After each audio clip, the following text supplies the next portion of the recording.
Isa pong mapagpalang umaga po sa ating lahat. Amen po ba?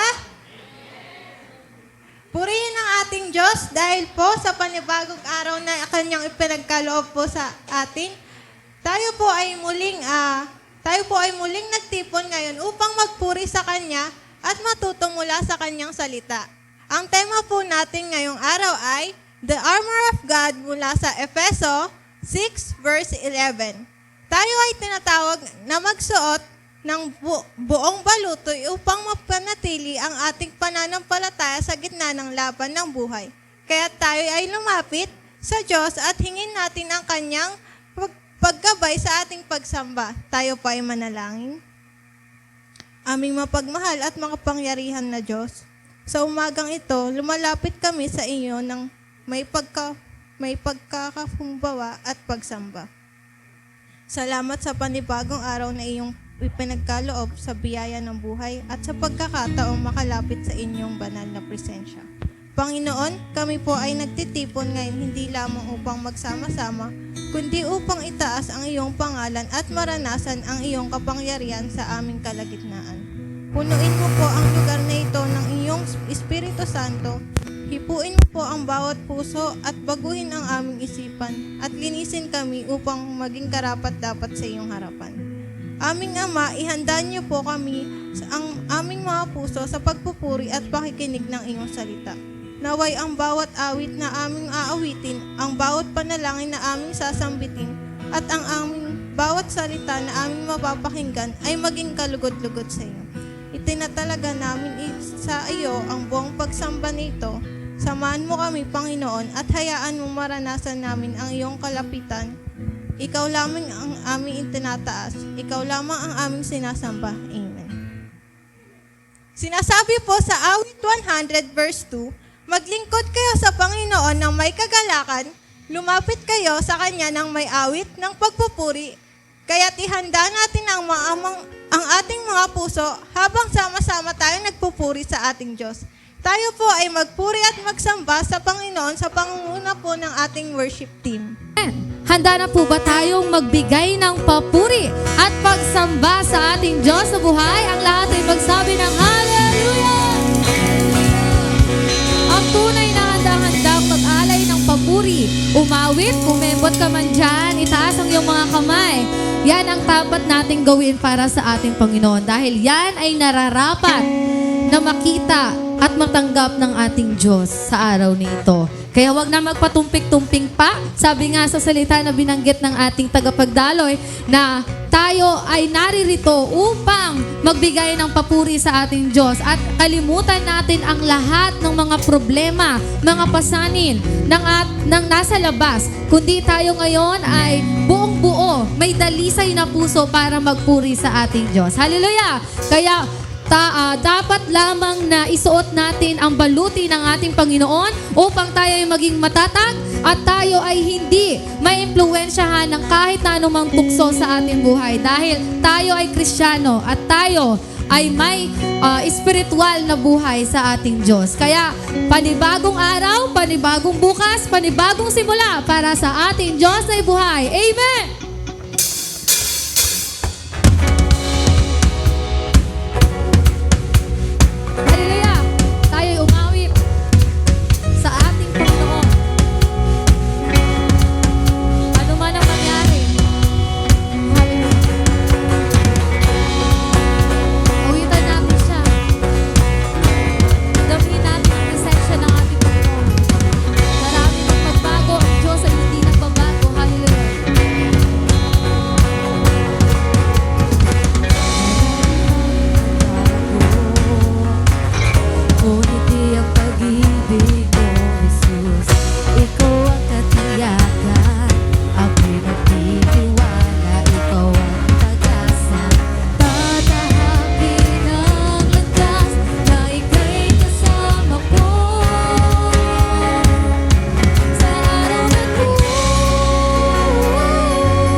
tinig ng ating Diyos ang palagi nating hanap-hanap. Tunay nga na napakabuti mo, Panginoon. Sa gitna ng bawat takot, kami ay hindi na matatakot. Sa gitna ng kapaguran, kami ay napawi, Panginoon. Hallelujah. At patuloy namin natagpuan ang iyong kalinga, ang iyong pag-agapay, ang iyong pagmamahal. Hallelujah. Tunay na natagpuan namin ang kaligtasan mula sa iyo, Diyos. Kaya patuloy kami nga awit na papuri at pagsamba sa tanging pangalan mo lamang, o aming Panginoon. Hallelujah.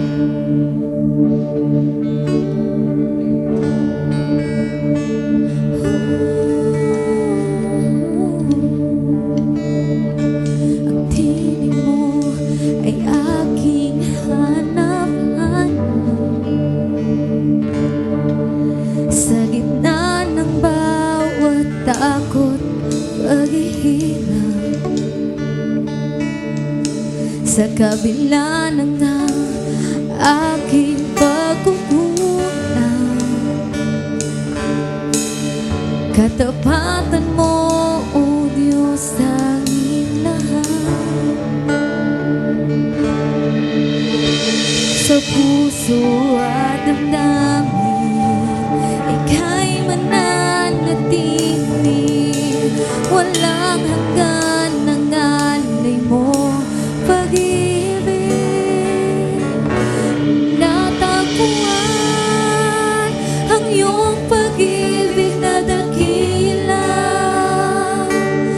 Doon sa krus, ako'y iyong pinalaya, Diyos. Jesus, ako'y aawit nang walang hanggang papupuri. Ang puso ko'y sa'yo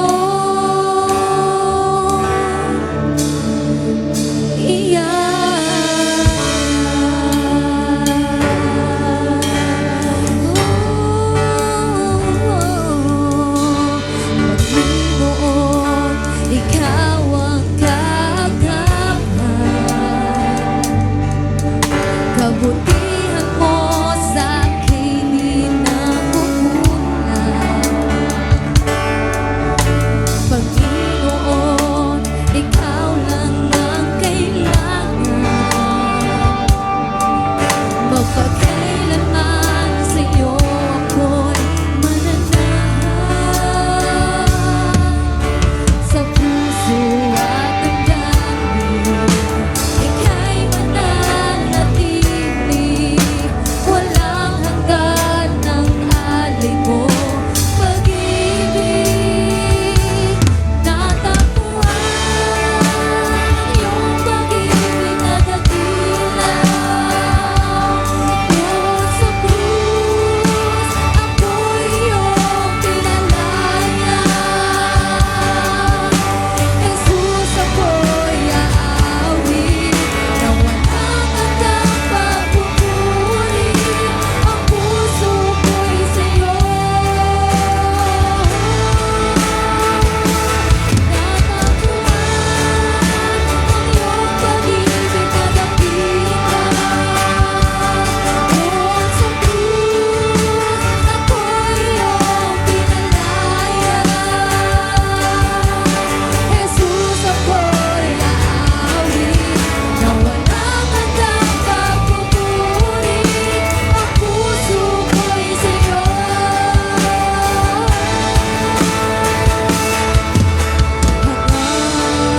Ko lang ay mamalagi sa presensya mo.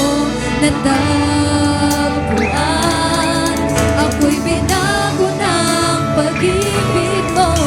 Natagpuan, ay mamalagi sa presensya mo. Luwalhatin ang pangalan ko. Ako'y natagpuan, ay mamalagi sa presensya mo.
ko lang dahil sa presensya mo natagpuan.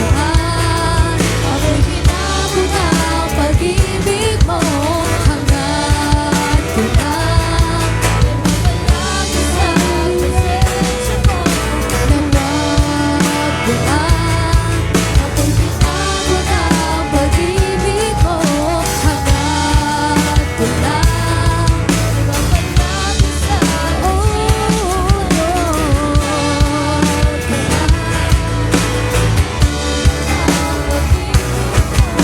luwalhati ang pangalan mo, luwalhati ang pangalan mo, luwalhati ang pangalan mo. Hallelujah, tunay kang tapat. Dakilang katapatan mo ay panghahawakan ko. Ika'y tapat sa pangako mo. Dakilang katapatan mo ay panghahawakan ko. Ika'y tapat sa pangako mo. Dakilang katapatan mo ay panghahawakan ko. Ika'y tapat sa pangako mo. Dakilang katapatan mo ay panghahawakan ko.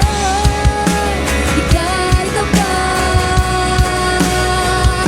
Jesus, ang pangako mo, ako'y di mag-iisa, hindi pababayaan. Iniiwan kailangan, tapat ang pangako mo, hindi ka nagbabago. Patay sa pag-ibig mo,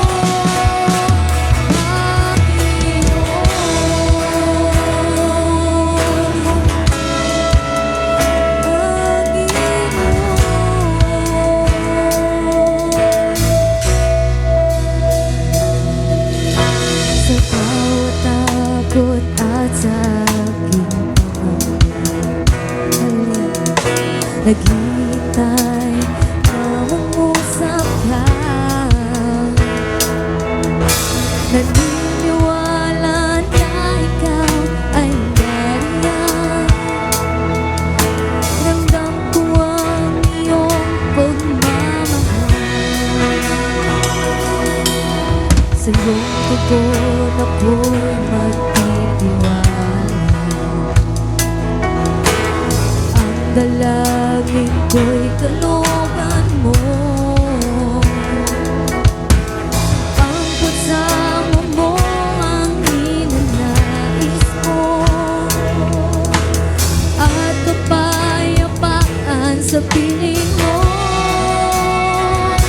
Jesus, ang pangako mo, ako'y di mag-iisa, hindi pababayaan. Iniiwan kailanman, tapat ang pangako mo, hindi ka nagbabago. Papatay sa pag-ibig mo,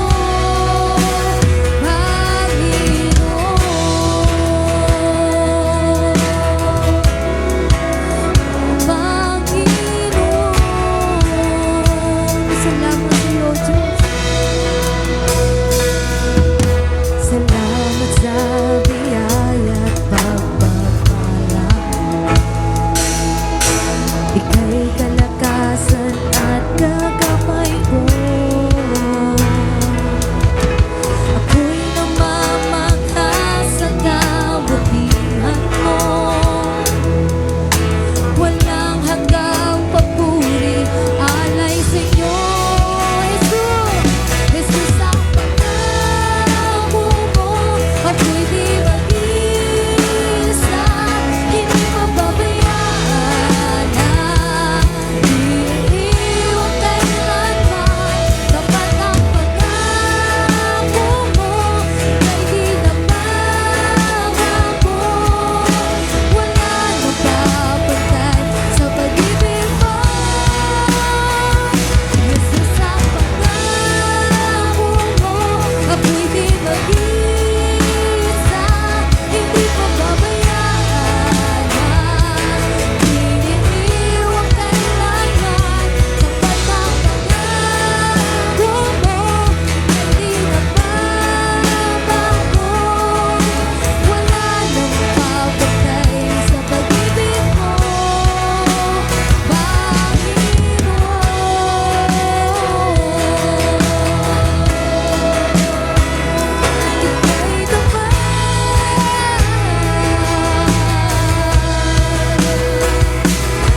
pag-ibig sa iyong mga lingkod mo, Panginoon.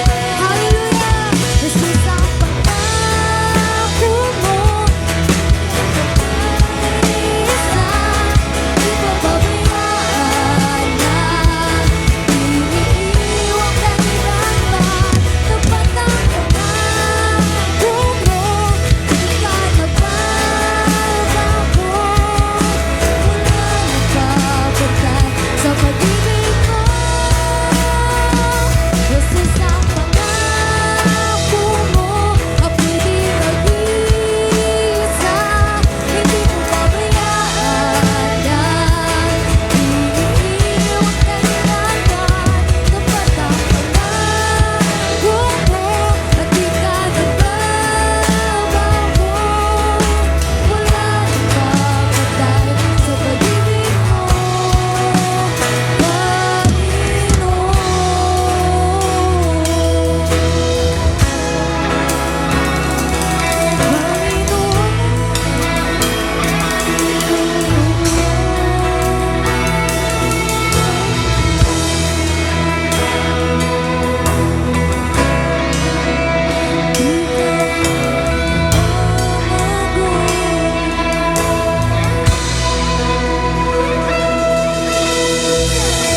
Hallelujah. Tunay nga, noon, ngayon at magpakailanman, pag-ibig mo, Panginoon, sa amin ay hindi nagbabago.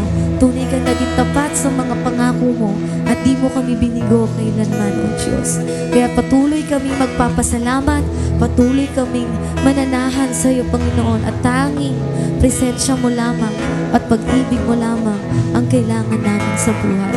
Sa iyo, ang pinakamataas na papuri at pagsamba sa tanging pangalan mo lamang, O aming Panginoon.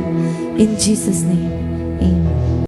Ang salita ng Diyos ay ilaw sa ating landas at gabay sa ating buhay.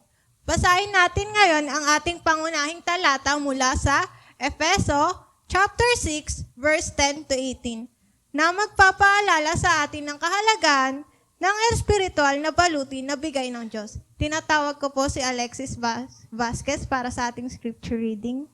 Isang mapagpalang umaga po sa ating lahat. Inaanyayahan ko po ang lahat na magsitayo bilang paggalang sa salita ng Diyos. Makibukas po tayo sa Efeso chapter 6 verses 10 to 18. Ulitin ko po, Efeso chapter 6 verses 10 to 18. 10. Bilang pagwawakas, magpakatibay kayo sa kalakasang galing sa Panginoon at sa kanyang dakilang kapangyarihan. 11. Isuot ninyo ang buong kasuotang pandigma na kaloob ng Diyos upang mapaglabanan ninyo ang pakanan ng Diablo. 12. Sapagkat hindi tayo nakikipaglaban sa mga tao, kundi sa mga pinuno, sa mga may makapangyarihan, sa mga tagapagmahala ng kadilimang umiiral sa sanlibutang ito, sa mga hukbong espiritual ng kasamaan sa himpapawid. 13. Kaya't gamitin ninyo ang kasuotang pandigma na mula sa Diyos, sa gayon makakatagal kayo sa pakikipaglaban pagdating sa araw na sumalakay ang masama, upang pagkatapos ng labanan ay matatag pa rin kayong nakatayo. 14. Kaya't maging handa kayo, ibigkis ang inyong bewang ang sinturon ng katotohanan at isuot sa dibdib ang baluting katwiran. 15. Isuot ninyo ang sapatos ng pagiging handa sa pangangaral ng magandang balita ng kapayapaan. 16. Lagi niyong gawing panangga ang pananampalataya na siyang papatay sa lahat ng nagliliyab na palaso ng Diablo. 17. Isuot ninyo ang helmet ng kaligtasan at gamitin ang tabak ng Espiritu na walang iba kundi ang salita ng Diyos. 18. Manalangin kayo sa lahat ng pagkakataon, humiling at sumamo sa patnubay ng Espiritu, lagi kayong maging handa at patuloy na ipanalangin ang lahat ng hinirang ng Diyos. Pagpalain po ang pagbasa ng salita ng Diyos, maaari na po tayong magsiupo. Ngayon naman, ihanda natin ang ating mga puso na tanggapin ang salita ng Diyos. Pakinggan natin ang mensahe na ihahatid ng ating tagapagsalita na si Pastor Rafi Malang. Isang mapagpalang araw po sa ating lahat. No? Welcome kay John Vincent. No? So, ka-text ko siya kahapon. Mabuti na lang at meron tayong, nandun tayo sa Google Map, kaya kita niya tayo. No? So, praise God, nakasama natin siya ngayon. Taga Zamboanga City siya. No? At nag-work siya rito ngayon dyan, malapit sa may Pasig Doctors. No? So, welcome, John Vincent. No? Sa araw na ito, ang ating pag-uusapan ay pinamagatang The Armor of God, Standing Firm in Spiritual Battle. Isang araw po ay merong isang sundalo na bagong recruit, no? Bagong salta siya doon sa kampo. At nung dumating yung araw ng kanilang training para sa giyera, ay napansin ng kanyang mga kasama na wala siyang suot na helmet. Tapos wala siyang dalang baril during the training. So hindi siya naka-full battle gear. So ang ginawa ng officer, tinanong siya, sabi ng officer niya, bakit wala kang suot na helmet at hindi mo dala ang iyong baril? Sabi ng kanyang officer. Sabi ng sundalo, Sir, magaan lang naman po yung ating training ngayon, kaya hindi ko kailangan ang helmet at baril. Hindi ko kailangan mag-full battle gear kasi simple lang naman yung ating training ngayon. So sabi ng officer, sige, bahala ka. No? So sa kalagitnaan ng kanilang training, isang malakas na hampas ang tumama sa kanya mula doon sa kanilang mga tinatawag na mock battle. No? So isang malakas na hampas ang tumama sa kanyang ulo at muntik na siyang mahulog. Dito niya ngayon na-realize na mahalaga pala na lagi siyang equip at laging naka-full battle gear kahit na nasa training pa lamang. Ganyan din po ang ating buhay Kristiyano. Minsan iisip natin na hindi naman natin kailangan na isuot yung buong baluti o yung yung full armor of God araw-araw. Lalo na kung wala naman tayong nakikitang panganib. Akala lang natin yun, na walang panganib. Pero ang katotohanan, ang kaaway ay laging handang umatake. Lagi yang naka-ready. Talo pa nga niya ng mga Kristiyano kasi ang mga Kristiyano minsan hindi naka-ready. Ang kaaway, laging ready na umatake at naghihintay lang lagi ng pagkakataon. Kaya dapat tayo maging handa sa lahat ng oras.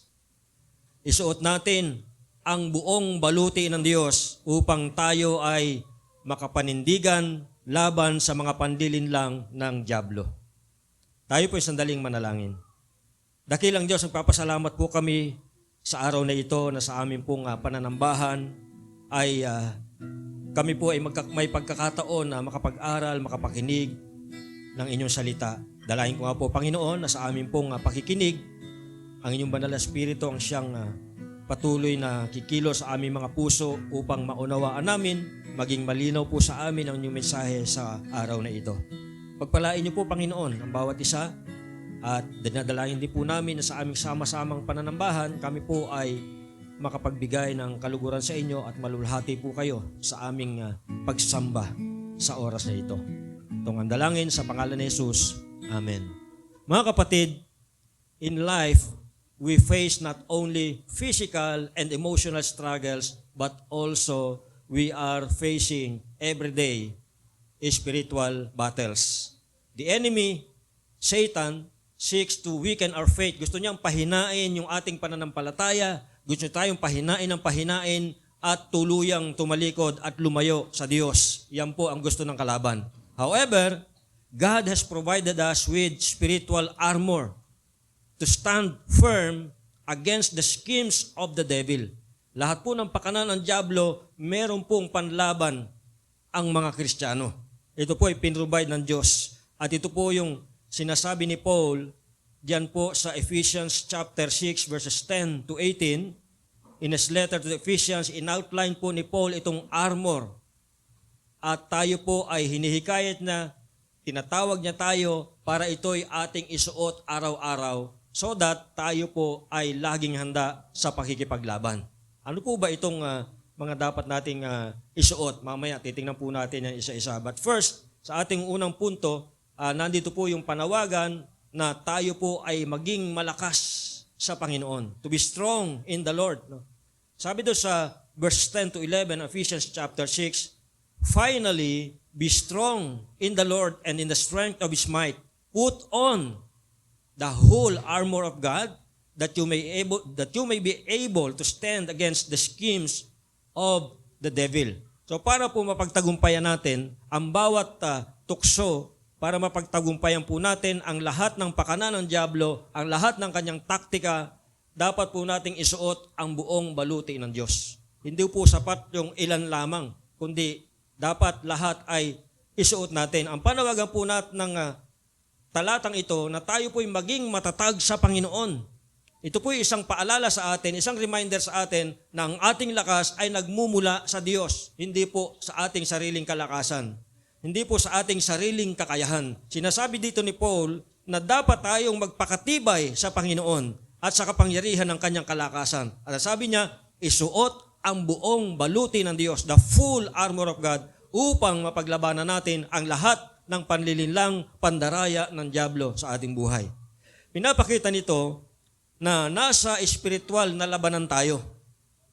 Ang Christian life po, ang sabi nga po ay wala tayo sa playground. We are always on the battleground. Lagi po tayong nasa labanang espiritual, kaya po dapat tayo laging handa. Ang pagsusuot ng kanyang baluti ay isang araw-araw na desisyon upang tayo po ay maging matibay, upang tayo po ay maprotektahan ang ating pananampalataya at tayo po ay mananatiling matatag laban sa kaaway.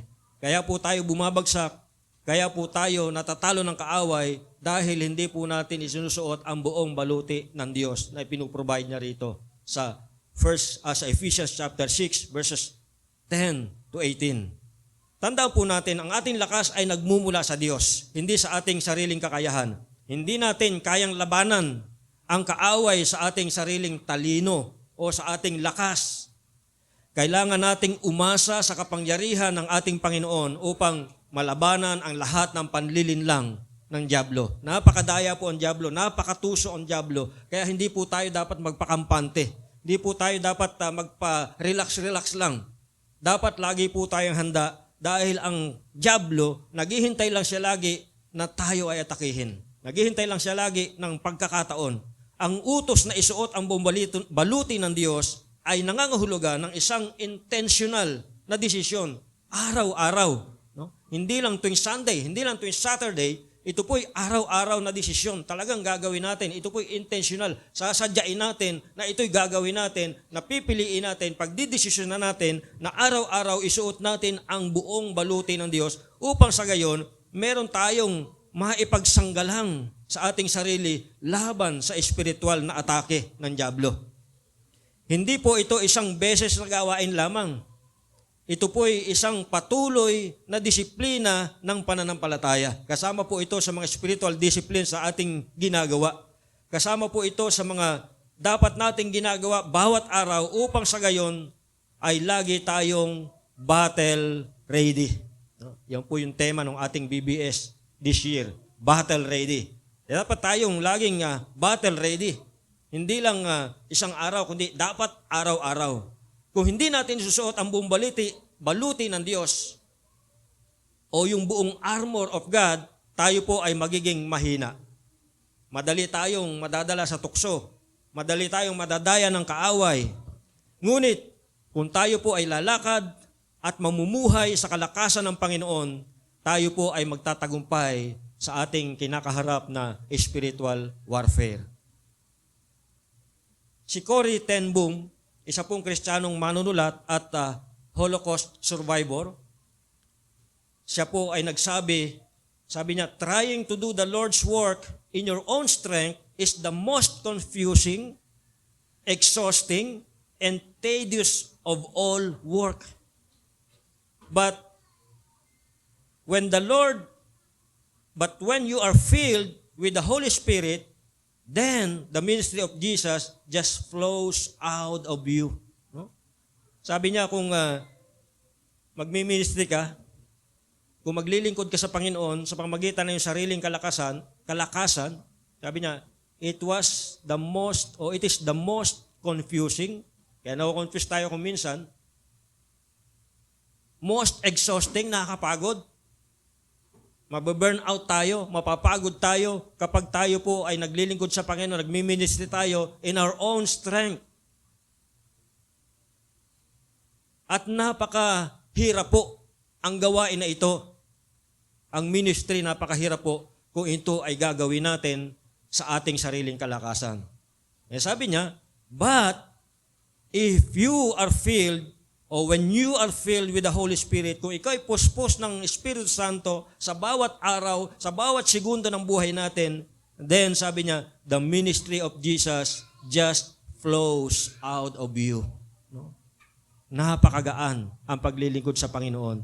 Kapag tayo ay naglilingkod sa ilalim ng kapangyarihan ng Banal na Espiritu, kapag tayo po ay under the influence of the Holy Spirit, when we are filled with the Holy Spirit, napakagaan po ang paglilingkod sa Panginoon. Hindi tayo makakaramdam ng pagod. Yes, physically napapagod tayo. But at the end of the day, nararanasan po natin, nakikita po natin yung fulfillment. At dahil dito, nawawala ang lahat ng pagod natin. So hindi tayo mababurn out kahit napakahirap ang ministry if we are doing the ministry under the influence of the Holy Spirit. When we are filled with the Holy Spirit, it will just flow out of us. Pinapaalala po nito na hindi po natin kayang harapin ang espiritual na labanan gamit lamang ang ating sariling lakas. Kailangan natin ang kapangyarihan ng Diyos upang mapanindigan natin ang ating pananampalataya sa gitna ng lahat ng pagsubok. So dapat din nating kilalanin ang tunay na kaaway. We have to recognize the real enemy. Sino bang ating kaaway? Hindi yung katabi natin, hindi yung kasama natin araw-araw. Sino ba ang ating kaaway? Tingnan natin itong sinasabi sa verse 12. Sabi riyan, for we do not wrestle against flesh and blood. So hindi po tao, but against the rulers, against the authorities, against the cosmic powers over this present darkness, against the spiritual forces of evil in the heavenly places. Nandiyan lang po sa tabi-tabi ang kaaway. Hindi yung katabi, sa tabi-tabi.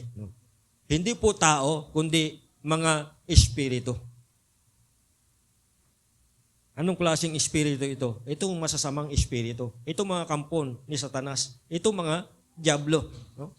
Dito po, pinapaalala sa atin mula sa talatang ito na ang ating tunay na laban ay hindi laban sa tao, kundi laban sa espiritual na puwersa ng kasamaan. Hindi ang ating kapwa-tao ang ating kaaway, kundi ang mga masasamang espiritu na nasa likod ng mga kaguluhan, tukso at kasalanan sa mundo. Sila po lahat ang nasa behind that. Every temptation, behind every sin, lahat po yan under the influence of the evil spirit. Our true battle is not against people, but against spiritual forces that seek to lead us astray. Yun po yung gusto nila. Ilayo tayo sa Panginoon. Iligaw tayo. Kaya gusto nila tayong impluwensyahan, gusto nila tayong akayin sa kasamaan, gusto nila tayong akayin palayo sa Panginoon. Maraming beses iniisip natin ang ating mga problema ay dahil sa ibang tao. Naghahanap tayo ng masisisi. No? Sa psychology, ang tawag diyan sa tawag diyan ay psychological response. No? Ang tawag diyan ay projection. Trying to blame someone else for his own sin. No? Iniisip natin na kaya tayo may mga problema at dahil sa mga taong sumasalungat sa atin o hindi sumusunod sa atin, tingin natin sa kanila ay mga rebelde, mga pasaway. No? Yung mga tao na hindi sunusunod yung mga gusto natin, ang tingin natin sa kanila, kaaway. So, sila minsan yung napagbubunto na natin ng sisi sa mga bagay na tayo naman ang may gawa. Ang tawag dyan ay projection. Yung mga taong nananakit sa atin o hindi natin kasundo, ang tingin natin sa kanila, ang tingin natin sa mga taong ito ay mga kalaban, oposisyon. Ngunit ayon sa Efeso chapter 6 verse 12, ang tunay nating laban ay hindi laban sa laman at dugo, hindi mga tao, kundi laban sa mga espiritual na puwersa ng kasamaan na gumagawa sa mundo upang ilayo tayo sa Diyos. Halimbawa, isipin natin yung isang puppeteer, yung taong nagpapagalaw ng isang puppet. Yung puppet, maaaring gumalaw, maaari siya makapagsalita, pero hindi ito ang tunay na kumikilos o nagsasalita. Mayroong isang tao na nasa likod niya na siyang nagpapagalaw sa kanya. Sa parehong paraan, maaaring may mga taong gumagawa ng masama, pero sa likod ng kanilang mga kilos, sa likod ng kanilang mga ginagawa, mayroong espiritual na puwersang nag-uudyok sa kanila. So, huwag tayong masyadong judgmental. Dahil sa likod ng mga ginagawa nilang masama, merong nag-uudyok sa kanila. Merong nag-i-influence sa kanila. Ito ay yung masamang espiritu. So, understanding our enemy helps us prepare effectively with the armor of God. Bakit mahalaga na kilalanin natin? Bakit mas mahalaga na maunawaan natin kung sino bang ating kaaway? Kapag alam natin ang paraan ng pag-atake ng kaaway, tulad ng panlilinlang, tukso, takot, at mga pagdududa, yan yung mga madalas na ginagamit ng kaaway para tayo ay ilayo sa Diyos. So kapag alam natin yung kanyang mga paraan, kung paano siya umatake, mas makapaghahanda tayo upang maprotektahan ang ating sarili gamit ang baluti ng Diyos na sinasabi sa Ephesians chapter 6 verses 13 to 17. Halimbawa, isipin mo yung isang sundalo sa gyera, kung hindi niya alam kung sino ang kanyang kalaban at kung paano ito lumusob, paano ito umatake, magiging mahina ang kanyang depensa at madali siyang matatalo. Ngunit, kung naiintindihan niya yung strategy ng kanilang kalaban, makakapaghanda siya ng tamang proteksyon at sandata upang ipagtanggol ang kanilang sarili. So, lipat tayo ngayon sa pangatlong punto, the full armor of God. Sabi diyan sa Ephesians, inisa-isa yan sa Ephesians chapter 6, 13 to 17. At iniutos po ni Paul na isuot natin ang buong baluti ng Diyos upang mapaglabanan natin ang mga pakanan ng kaaway at manatiling matatag sa pananampalataya. Itong mga baluting ito o yung mga spiritual armor na ito ay spiritual na proteksyon laban sa mga tukso, sa lahat ng panlililang at pagsubok na dumarating sa ating buhay. So isa-isahin po natin. Una, the belt of truth. Sintron ng katotohanan. Ang sintron ang nagtatali sa lahat. Kung maluwag ang pantalon, gumagamit tayo ng sintron para hindi malaglag yung pantalon. No? So, ito yung nagtatali sa lahat kung papaanong ang katotohanan ang nagbubuklod sa ating buhay. Ang pagkilala sa katotohanan ng Diyos ay tumutulong sa atin na tayo po ay makapanindigan, manatiling matatag at manatiling nakatayo sa labanan. Laban sa kasinungalingan, laban sa mga panlilinlang ng dyablo. Pangalawa, yung pong breastplate of righteousness. Yung breastplate. The breastplate, ito po yung nakalagay dito sa dibdib. Ang pinuprotektahan po nito ay yung puso. Pinuproteksyonan po nito yung ating puso. It is symbolizing our righteousness in Christ. Kasi yung puso natin nagsisimbolize sa ating katuwiran kay Kristo. So, ito pong breastplate, ito po yung nagpo-protect sa ating dibdib, sa ating puso. So, living in righteous life guards us from the enemy's attack.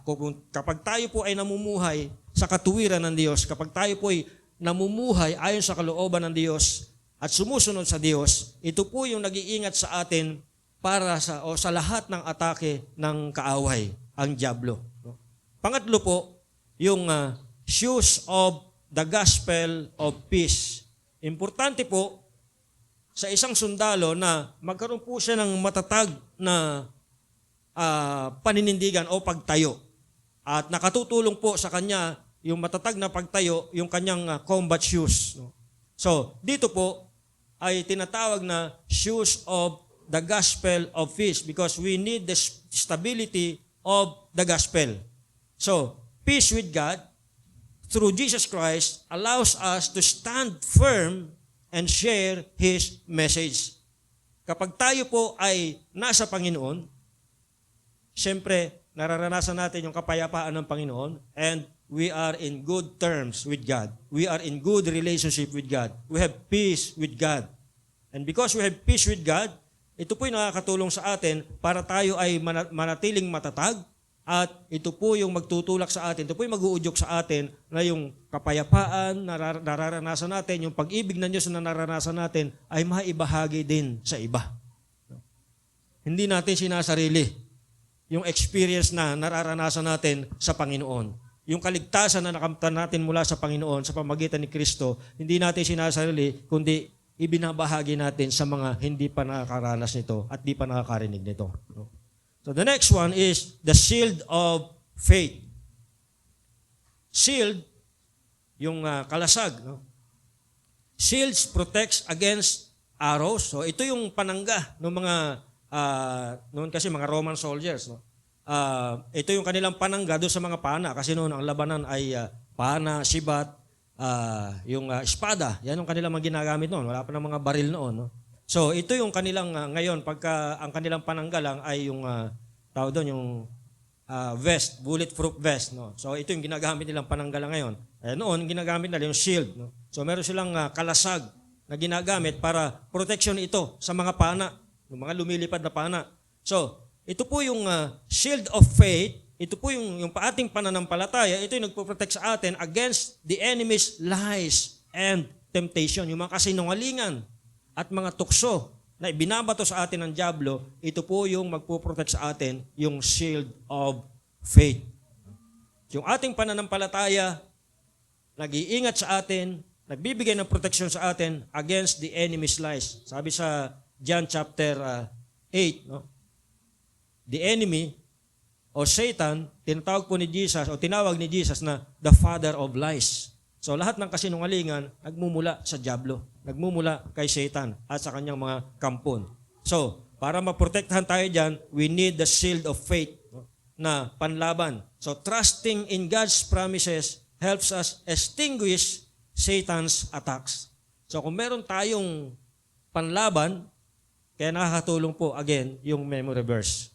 Nung si Jesus tinutokso doon sa ilang, for 40 days, tinutokso siya ng dyablo, ang panlaban niya, sabi niya, lagi niya sinasagot, nasusulat. So kung wala tayong memory verse, anong isasagot mo sa dyablo na nasusulat? Nasusulat. Saan na nga bang verse yun? Ganito yun eh. Teka lang. No? Hindi po pwede yun. Kapag nasa laban ka, mana-knock out ka kaagad dahil wala kang panlaban. No? So, trusting in God's promises helps us extinguish Satan's attack. Kapag inaatake ng dyablo, kapag inaatake tayo ni Satanas ng kanyang mga kampon, pwede natin siyang labanan, katulad ng ginawa ni Jesus, nasusulat. Hindi lang sa tinapay nabubuhay ang tao.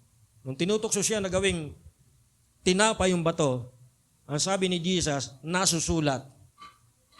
Hindi lang sa tinapay nabubuhay ang tao, kundi sa bawat salita na namumutawi sa bibig ng Diyos. The next is the helmet of salvation. The helmet protects the mind, reminding us of our salvation in Christ.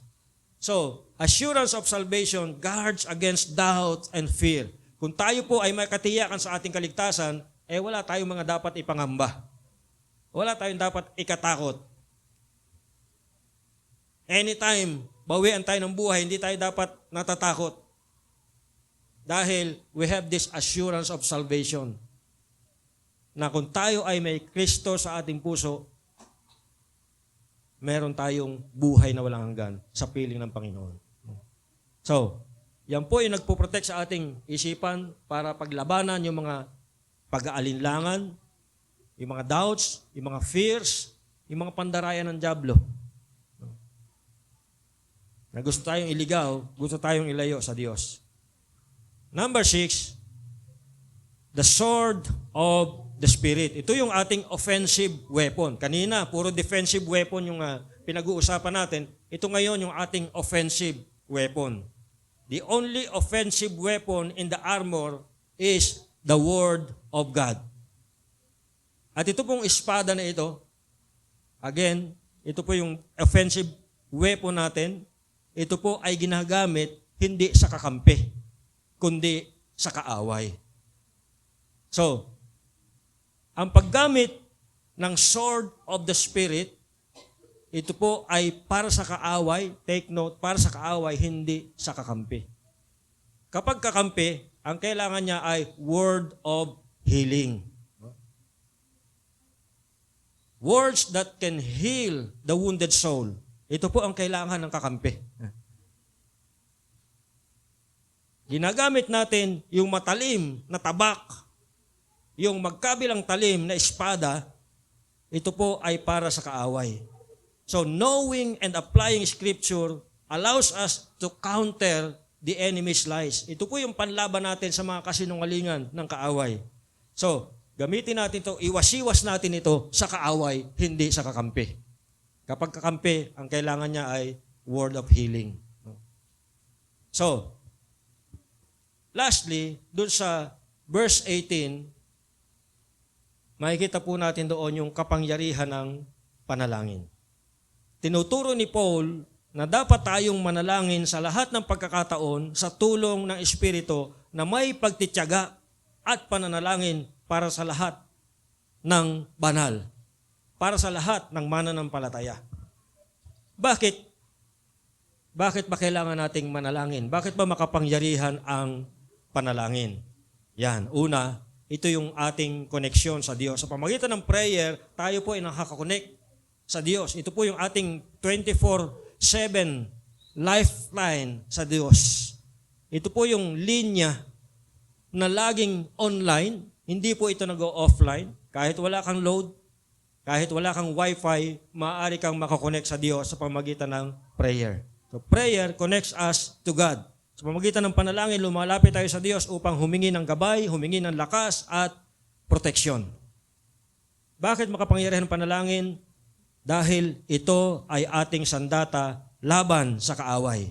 Ang prayer ay bahagi ng spiritual armor na nagbibigay sa atin ng kapangyarihan upang labanan ng tukso at pandilinlang ng kaaway. So kung tayo ay prayerless, powerless tayo. But if we are prayerful, we are powerful. Ito rin po ay nagpapalakas sa ating pananampalataya. Kapag tayo'y patuloy na nananalangin, mas lalo tayong lumalalim sa ating relasyon sa Diyos at natuto tayong magtiwala sa Kanyang plano. Ang panalangin ay hindi lamang isang bahagi ng ating buhay. Hindi lang po ito part ng ating buhay, kundi ito ay isang makapangyarihang sandata na nagbibigay sa atin ng tagumpay sa espiritual na labanan. Kaya dapat tayong manalangin ng walang tigil, nagtitiwala sa Diyos at nananalangin hindi lamang para sa sarili, kundi para rin sa iba. Kaya naman, ang lagi nating pinananawagan, eto medyo may hugot na ako dito, na dumalo tayo sa prayer meeting at don't watch, especially if you are a church leader. So sino-sino ba yung mga church leader? Kung song leader ka, church leader ka, musicians, tech, lahat ng tumatayo sa harapan, lalo-lalo na kung ikaw ay naka-assign sa Sunday. Dapat, pag Wednesday, ando doon ka sa prayer meeting para makapag-pray ka at maipag-pray ka bago ka sumalang. So, napaka-importante po ito. Ito po ay hindi lang sa mga church leaders, kundi sa lahat ng mananampalataya na tayo ay dapat laging nagpapanalanginan.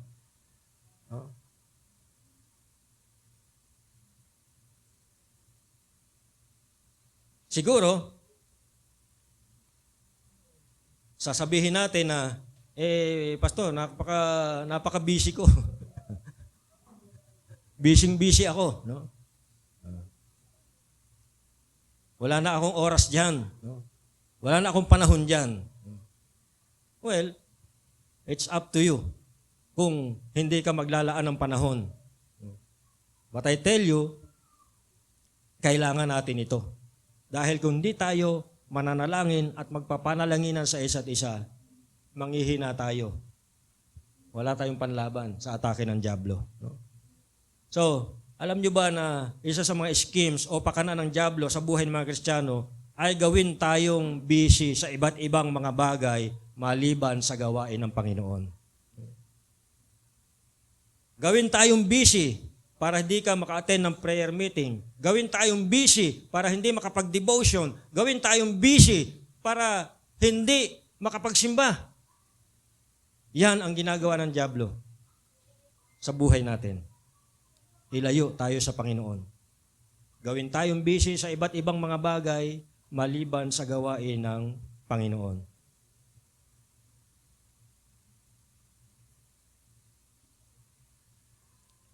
Pero ito, reminder, bago tayo magpaka-active sa lahat ng o sa anumang ministry sa church,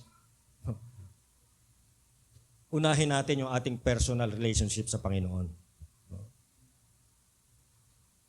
Bago tayo magpaka-busy sa gawain ng Panginoon, unahin natin yung ating personal na relasyon, yung ating personal devotion, yung ating personal prayer time. Yan po yung dapat nating bigyan ng prioridad. Okay na sa akin na hindi ko kayo makita ng Wednesday evening. Basta sa bawat araw, huwag nating kalimutan yung ating personal devotion, yung ating personal prayer life. Huwag nating kalimutan yung ating personal na relasyon sa Diyos. Dahil ito ang napaka-importante. Kahit na gaano ka ka-active sa church, kung ang spiritual life mo bagsak, baliwala yung kabisihan mo sa ministry. So, bago tayo pumunta doon sa magpaka-active tayo sa church, unahin muna natin yun. Yun yung napaka-importante. Yun yung dapat nating bigyan ng priority. So, hindi ko sinasabi na huwag na tayong maging active sa church, unahin natin yung ating personal spiritual life. Dapat balanse. Dapat merong balance. Sa lahat ng bagay, dapat balanse. Kasi yung isang extreme, sobrang active tayo sa church, pero hindi natin binibigyan ng time yung ating personal spiritual life. On the other way around, masyado tayo nakafocus sa ating sarili, hindi na nakakalimutan na natin yung ministry. So, dapat balanse. Kaya, minsan, kaya hindi natin ginagawa, hindi kasi natin priority. Ang isang bagay, kaya natin ginagawa dahil kasama siya sa ating mga priority. Kaya hindi natin ginagawa ang mga bagay dahil hindi natin priority or dalawa lang yan. Kung hindi kasama sa priority mo, it's either hindi mo priority or wala kang interest. Yun lang yun. All other reasons ay reason na lang yun or rationalization. Yan yung isang psychological adjustment na ginagawa ng mga tao. People gives excuses for his actions without realizing that it is what he is doing. Halimbawa, anong reason ng tamad kaya ayaw niyang lumabas ng bahay? Di baling tamad, wag lang pagod. So, isa pa sa mga reason na ginagamit ng mga tamad kaya di lumalabas ng bahay, sabi nila, kasi may leon sa labas. Kapag lumabas ako, lalapain ako ng leon. So, ang tawag doon ay rationalization. So, nagbibigay ng dahilan para ma-justify yung kanyang ginagawa na hindi naman tama. So, yun yung kanilang reason. Kaya sila hindi lumalabas, excuse lang niya yung leon, pero wala naman talagang leon. So, sabihin natin, Pastor, valid naman yung aking reason eh. Ando na tayo, valid na kung valid, pero dapat ba laging ganon? Sabi nga, kung gusto, may paraan.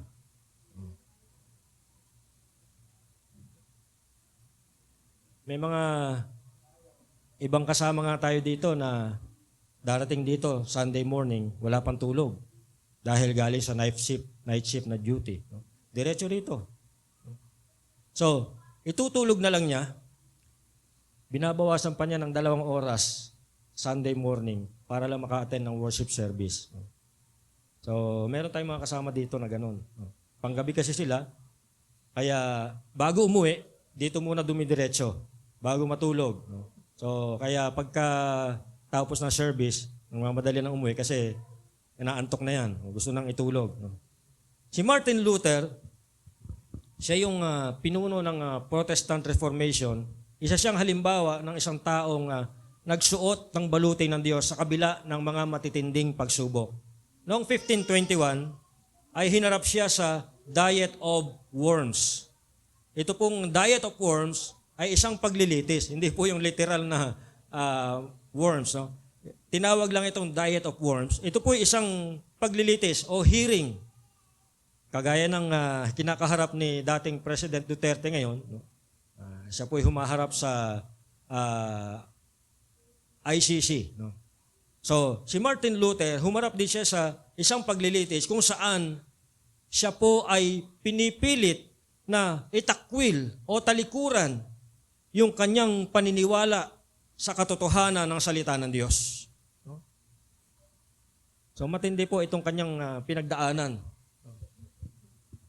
Talikuran mo yung paniniwala.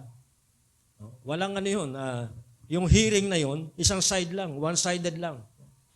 Wala kang katwiran, wala kang hindi uso sa kanila yung due process na yan. Basta sa kanila, yes or no lang. Talikuran mo o hindi. So, ito si Martin Luther, humarap siya sa paglilitis at pinipilit siyang itakwil ang kanyang paniniwala sa katotohanan ng salita ng Diyos. Ngunit, sa halip na siya ay umatras, ito po yung matapang niyang sinabi. Tinagalog ko na lang para maintindihan natin. Sabi niya, dito ako nakatayo, hindi ako maaaring umatras, naway tulungan ako ng Diyos. Ganun po yung matapang na panindigan na sinabi niya. Sabi niya, dito ako nakatayo, hindi ako maaaring umatras, naway tulungan ako ng Diyos. Si Luther ay hindi lumaban gamit ang sandata ng mundo, kundi gamit ang katotohanan ng Diyos. Ang kanyang pananampalataya bilang kalasag at ang salita ng Diyos bilang kanyang espada.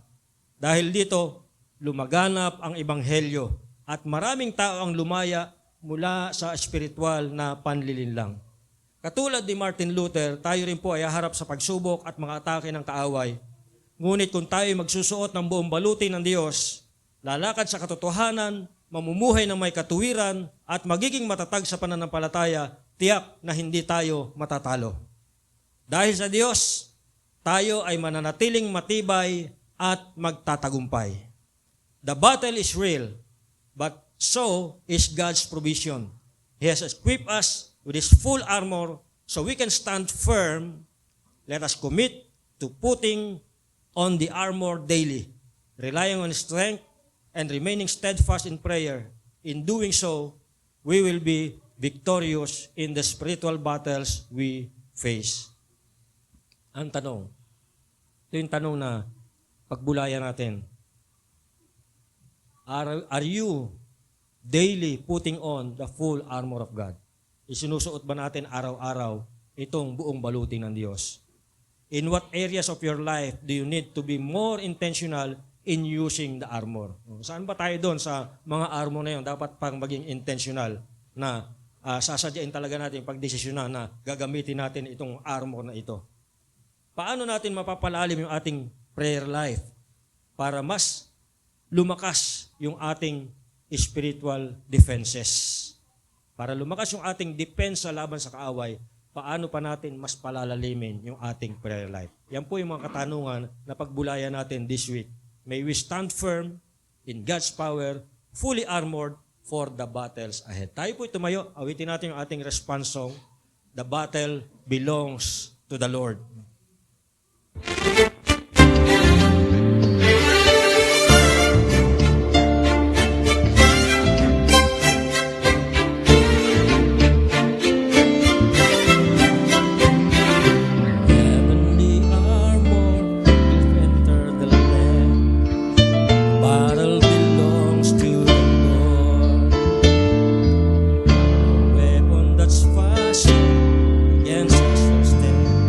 Battle belongs to the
success in heart to fear.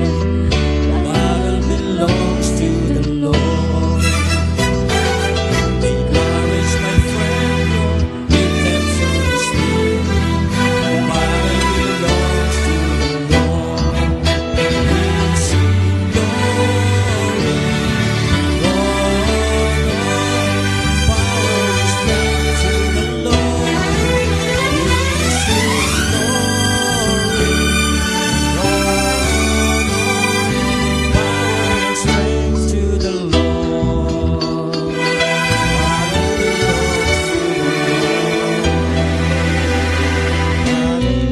belongs to the Lord. Tayo po manalangin. Yes, the battle belongs to the Lord. At tayo po ay kanyang ipagsasakgalang, ipaglalaban at sasamahan sa lahat ng labanan. Aming Diyos at Amang makapangyarihan sa lahat, kami po ay nagpapasalamat sa inyong salita na nagbigay sa amin ng liwanag at kalakasan. Salamat po sa mga paalala ng aming tunay na laban ay espiritual, na ikaw ang aming tanggulan at tagapagtagumpay. Panginoon, tulungan niyo po kami na isuot araw-araw ang buong baluti ng Diyos upang kami po'y manatiling matatag laban sa lahat ng panlilinlang ng kaaway. Punuan niyo po kami ng inyong katotohanan, katuwiran, pananampalataya at kapayapaan upang kami po ay makapamuhay ayon sa inyong dakilang kalooban. Dalangin po namin na palakasin niyo po ang aming buhay panalangin upang kami po'y patuloy na mararanasan namin ang inyong kapangyarihan at presensya sa aming mga buhay. Turuan niyo po kami magtiwala sa inyo sa lahat ng pagkakataon at lumakad ng may pananampalataya. Panginoon, tinataas din po namin sa inyo ang aming pamilya, ang aming iglesia, ang aming komunidad. Pagpalain mo po kami at gamitin bilang ilaw at asin sa mundong ito. Sa inyo po namin binabalik ang lahat ng papuri, karangalan at pasasalamat sa pangalan ni Jesus. Amen. Ang pagbibigay ay isang pagpapahayag ng ating tiwala sa Diyos. Tinatawag ko po si Sister Jenny Rose Vasquez para sa ating offertory. Palang umaga po sa buhay ng bawat isa. Na-bless po ba tayo sa salita ng ating Panginoon? Mukhang gutom na ang bawat isa. Amen po ba? Amen. Hallelujah. Para naman po sa ating pagbibigay, muli po inaanyayahan ko ang bawat isa na tumayo para sa paggalang sa salita ng ating Panginoon at inaanyayahan ko po kayo na makibukas sa Lucas 6:38. Lucas 6:38. Sabi po dito sa salita ng ating Panginoon, magbigay kayo at kayo'y bibigyan ng Diyos. Hustong takal, siksik, liglig at umaapaw pa ang ibibigay sa inyo. Sapagkat ang panukat na ginagamit ninyo sa iba ay siya ring gagamiting panukat sa inyo. Pagpalain po ang salita ng Panginoon, maaari na po tayong magbigay.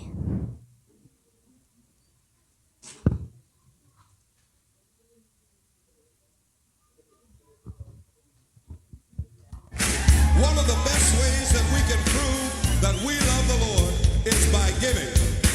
Amen. So we're going to sing a song about giving, and it's got some hand motions, and I want you to join with me, okay? Will you do that? Here we go. Watch me. Give, and it will come back to you. Good measure, pressed down, shaken together, and running over. Give, and it will come back to you. When you give to the Lord. Help me out now. Here we go. Give, and it will come back to you. Sige po, tayo'y manalangin. Panginoon, aming makapangyarihan sa lahat, patuloy po kaming nagpupuri, nagpapasalamat sa inyong banal at dakilang pangalan sa mga oras na ito, Lord. Patuloy namin, Panginoon, na panalangin na sa bawat salita mo, Panginoon, na aming napakinggan, umukit ito sa aming mga puso, Panginoon, at nawa ay ito ay maisapamuhay namin bilang tagasunod mo, dakilang Diyos. Tulungan at samahan mo kami, Panginoon, sa lakarin na aming lalakaran, at itago mo kami palagi, Panginoon, sa inyong likuran at ikaw ang patuloy na maupo sa trono ng aming mga buhay. Salamat po, Panginoon, sa inyong lingkod na ginamit mo sa araw na ito kay Pastor Rafi Maalang, Panginoon, na patuloy mong ginagamit sa iglesyang ito upang ibahagi ang iyong mga salita. At patuloy po namin, Panginoong, idinudulog ang mga ikapong ito, Panginoon, Nawa patuloy naming panalangin na patuloy na magamit ito sa iyong gawain. Hindi lamang, Panginoon, sa loob ng iglesyang ito, bagkus, Panginoon, sa labas ng iglesyang ito. Salamat rin po, Panginoon, sa mga kapatiran namin na nakapagbigay. Dalangin ko, Panginoon, na patuloy mong ibalik ang biyaya na nagmumula sa inyo. Hindi lamang, Panginoon, sa aspetong pinansyal, bagkus, Panginoon, sa kanilang pisikal, emosyonal, Panginoon, at espiritual na mga buhay, dakilang Diyos. Patuloy mo silang pagpalain, dakilang Diyos. Maging, Panginoon, sa aming mga kapatid na hindi nakapagbigay, Panginoon, subalit ang nais ng kanilang mga puso na sa mga susunod na araw, Panginoon, na sila ay makapagbigay rin, Panginoon, para sa inyong gawain. Sapagkat karapat dapat ka. Patuloy ko, Panginoong, panalangin ang kanilang mga buhay. Lukuban mo sila ng iyong banal na kapangyarihan at patuloy, Panginoon, na tugunan ang lahat ng kanilang pangangailangan, Panginoon. Salamat po sa umagang ito, sa pagkakataon, Panginoon, na makapakinig ng iyong mga salita at sa pagkakataon, Panginoon, na maibalik namin yung biyayang patuloy na dumadaloy sa aming mga buhay. Sa inyo ang walang hanggang papuri, pasasalamat, pagdakila at pagsamba sa pangalan ni Jesus. Amen and amen. Morning po sa lahat and welcome po ang bawat isa sa ating pananambahan. Salamat at hindi tayo busy. Naririto tayo at intentional nating pumunta talaga dito bagamat napakainit sa labas. Yan. So, dadako po tayo sa ating announcement and acknowledgement. Sa ating acknowledgement, ina-acknowledge ko po ang mga leaders today. Ang ating MC, si LJ Malang. Scripture reading natin, si Alexis. Mga youth yata ngayon. Sa call to offering naman, si Jenny Rose Vasquez. Thank you sa inyong lahat. And also ang ating speaker for today na nag-share sa atin ng mensahe ng ating Panginoon, si Pastor Rafi Malang. Okay. So, salamat din sa ating praise and worship team. Ang ating song leader, si Monica Fernandez. At ang kanyang backup, si Vanessa at si Micaela Ebiota. So, ang guitarist natin, si Hendrik at si John Asas. Bass, si Robic Malang. Keyboardist natin, si LJ. At ang drummer natin, si Pastor Vlad Venus. At ang nag-devotion kanina, si Jenny Rose Vasquez. So, salamat sa inyong lahat. So, next Sunday naman po ang mga tatayo na leaders. Sa ating MC, si Monica Fernandez. Scripture reading, Eliza Fernandez. Puro Fernandez to pa. So, call to offering, si Sister Annalyn Domdom. Okay. So, ang ating mga activities, sa ating prayer meeting, yan, sa Wednesday at 8 p.m. Sa ano tayo, kaila Sister Cathy o Venus family tayo. So, 8 o'clock po ang ating prayer meeting. So, kita-kita po tayo sa bahay ng Venus family. Okay. Youth small group naman every Saturday at 4 p.m. So, salamat sa Panginoon dahil tuloy-tuloy po ang ating small group ng mga youth. And then, Children's Sunday School every Sunday, 3 p.m. Pero mamaya po, wala po tayong Sunday School dahil ang ating mga teacher ay sasama sa gawain para mamayang hapon. So, salamat po sa ating mga sponsors nung March 2, ang ating Obmerga family. So, salamat sa nag-sponsor. And then, nung last Sunday, ang Soriano family. So, salamat sa inyong walang sawang pagsuporta sa ating gawain para sa ating mga kabataan o mga children.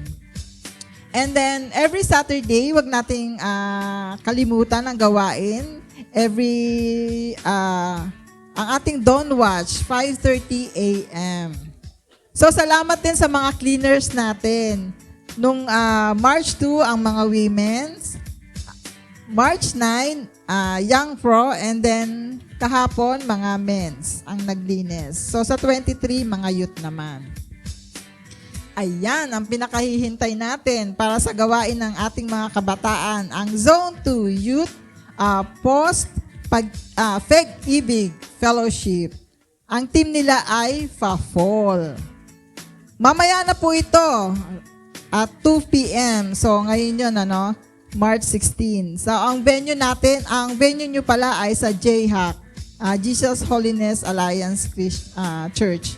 Ang registration fee sa mga young teens ay 10 pesos lang.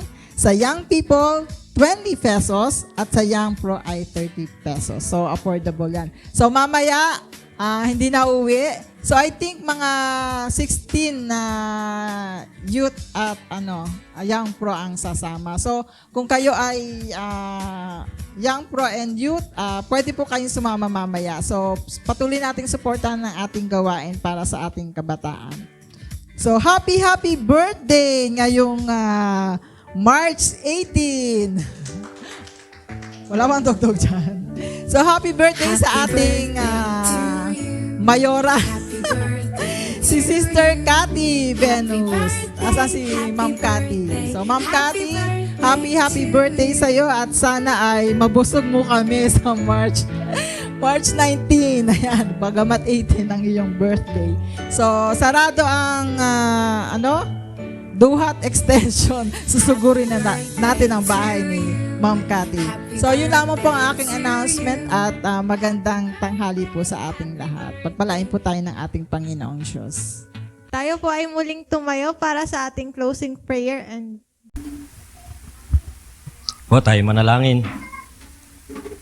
Heavenly Father, salamat po sa aming time of worship sa araw na ito. Salamat po sa inyong presensya sa aming kalagitnaan at sa lahat po ng katotohanan mula sa inyong mga salita na natanim sa aming mga puso sa araw na ito.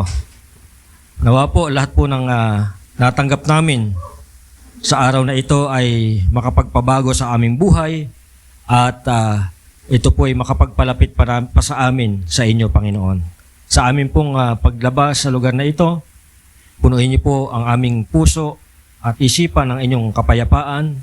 Gabayan niyo po kami at bigyan ng wisdom. Bigyan niyo po kami ng kalakasan na mamuhay ayon sa inyong kalooban. Tulungan niyo po kami na maging ilaw sa sanlibutang ito. At nawa sa aming buhay ay mag-reflect ang inyong pag-ibig, ang inyong biyaya sa lahat ng aming ginagawa. Keep us safe and bless our week ahead. In Jesus' name we pray. Amen. May the Lord bless you and keep you. May His face shine upon you and be gracious to you. May He lift up His countenance upon you and give you peace. Go in the love and joy of the Lord, and may His presence be with you always. In the name of the Father, the Son, and the Holy Spirit. Amen. God bless you all.